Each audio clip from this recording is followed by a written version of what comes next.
Yes, I think the liberal democratic paradigm is a rather limited one. It's founded on individuals, on individualism, on individual values, and as such, it hasn't really convinced much of the world, not only Eastern Europe, but much of the non-Western world. In Eastern Europe, what counts is the community, the nation, which is very important, rather than the individual. And for that reason, the Central and East European countries haven't really known liberal democracy in the past, and they aren't very enthusiastic about what they see now.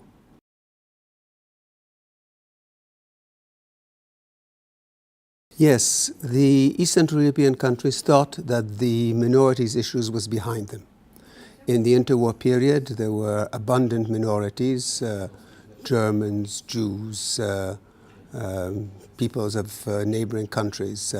After the Second World War, East Central Europe encountered a process of ethnic cleansing, which left the area with very few traditional minorities.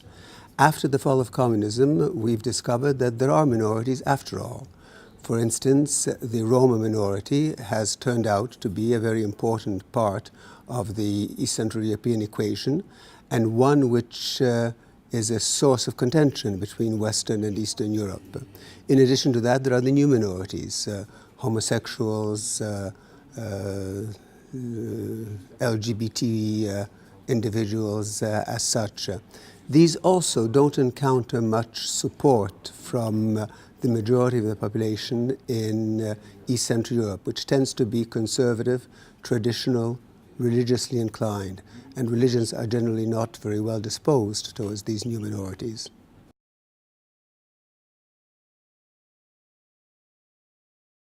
Well, Russia had a very unfortunate experience with the democracy. The period of democratic rule in Russia coincided with the impoverishment of a great part of the population after the fall of the Soviet Union, with the disastrous years of the Yeltsin regime. In other words, democracy in the Western style was discredited. And for that reason, the Russians don't think much of democracy, certainly not of liberal democratic values as we do. The result is that Putin is appreciated by some.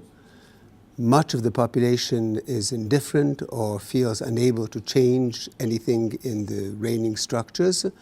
The small number of people who are opposed to Putin are precisely those with whom we have the most contact, those who are westernized, who speak Western languages, who travel abroad.